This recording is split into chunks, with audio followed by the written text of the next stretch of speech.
বন্ধুরা, আমি মিনতি পাল আজ আবার নিয়ে চলে এসেছি একটা খুব সাধারণ রান্নার ভিডিও। আশা করি আপনাদের খুব ভালো লাগবে।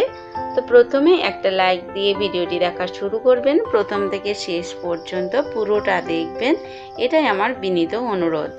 তো আমি আগের ভিডিওতে বলেছিলাম যে হরিনামের খিচুড়ির সাথে বা মৎসবের সময় এরকম মোটা মোটা সজনে ডাঁটা আলু কুমড়ো দিয়ে তরকারি করা হতো।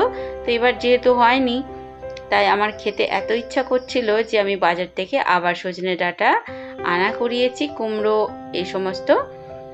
তো এখন তো ডাঁটা প্রায় শেষের দিকে, নেই বললেই চলে বাজারে, তবুও খুঁজে খুঁজে আমার জন্য নিয়ে এসছে আমার হাজব্যান্ড। তো সেই ডাঁটা দিয়েই বানিয়ে নেব মিষ্টি মিষ্টি সম্পূর্ণ নিরামিষ ডাঁটা আলু আর কুমড়োর সবজিটা। এর জন্য কড়াতে কিছুটা পরিমাণ সর্ষের তেল আমি গরম করে নিয়েছি, আর ওই তেলে আগে আমি লঙ্কা ভেজে উঠিয়েও নিয়েছি, কারণ আমি একটা ভর্তা দিয়েছি, তো ভর্তাটা মাখার জন্য। বাকি তেলে আমি আবার নতুন করে শুকনো লঙ্কা তেজপাতা আর পাঁচ ফোড়নটা ফোড়ন দিয়ে দিলাম, একটু ভালোভাবে ভেজে নেব।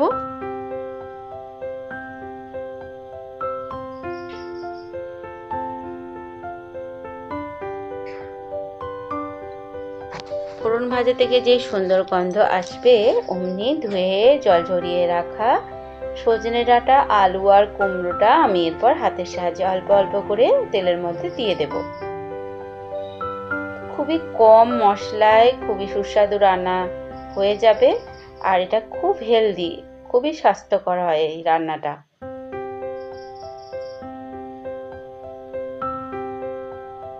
তো আপনারা তো কুমড়োর তরকারি সবাই বানিয়ে খান, এভাবে করে সজনে ডাঁটা দিয়ে একবার বানিয়ে খেতে পারেন। যারা তো খেয়েছেন তারা এর স্বাদ তো জানেনই, আর যারা খাননি তাদেরকেও অনুরোধ জানাবো এভাবে একবার বানিয়ে খাওয়ার জন্য।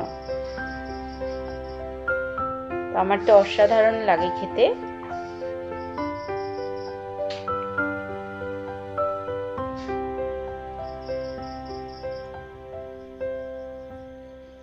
তো একটু নাড়াচাড়া করার পর এর মধ্যে পরিমাণ মতো নুন মিষ্টি আর হলুদ আমি দিয়ে দিলাম। যেহেতু নিরামিষ তরকারি, আবার কুমড়োর তরকারি, তাই একটু মিষ্টি দিলে খেতে খুবই ভালোই লাগবে, তাই একটু চিনিও আমি অ্যাড করে দিলাম। আপনারা যারা চিনি খেতে চান না তারা এই চিনিটাকে স্কিপ করতেও পারেন, তবে দিলে কিন্তু খেতে খুব ভালোই লাগবে।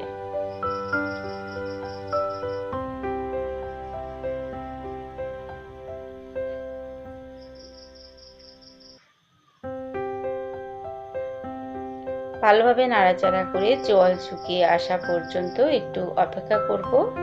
যেই সবজিগুলো একটু মজে আসবে, অমনি সামান্য পরিমাণ গরম জল আমি এতে অ্যাড করে দেব।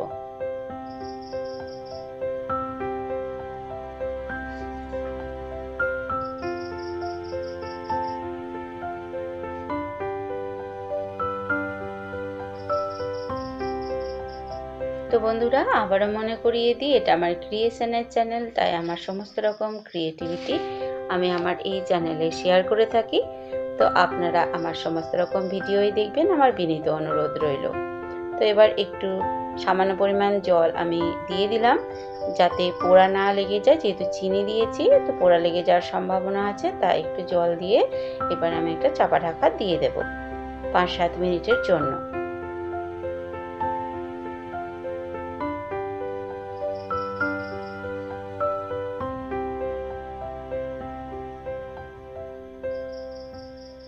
আর এখানে কয়েকটা লঙ্কা আমি হাতের সাহায্যে জ্বলে নিয়েছি। লঙ্কাগুলো খুব একটা ঝাল নেই, তাই অনেক কটা পরিমাণ দিয়েছি। আপনারা ঝাল বুঝে লঙ্কাটা দিয়ে দিতে পারেন।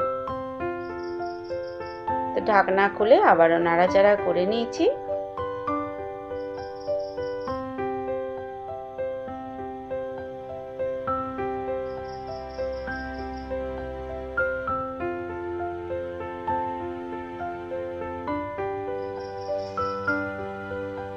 জলটা দেওয়ার জন্য ডাঁটাগুলোর মধ্যে ঝোলটা ঢুকবে, আর ডাঁটাগুলো খেতে কিন্তু খুব সুস্বাদু হবে। তো এই তো নামিয়ে নিয়েছি। তো আমার তৈরি হয়ে গেছে ডাঁটা আলু কুমড়োর সম্পূর্ণ নিরামিষ মিষ্টি মিষ্টি তরকারি। তো আপনাদের কেমন লাগলো অবশ্যই কমেন্ট করে জানাবেন, পাশে থাকার অনুরোধ রইল। সবাই খুব ভালো থাকবেন, সুস্থ থাকবেন। এতক্ষণ সাথে থাকার জন্য অসংখ্য ধন্যবাদ।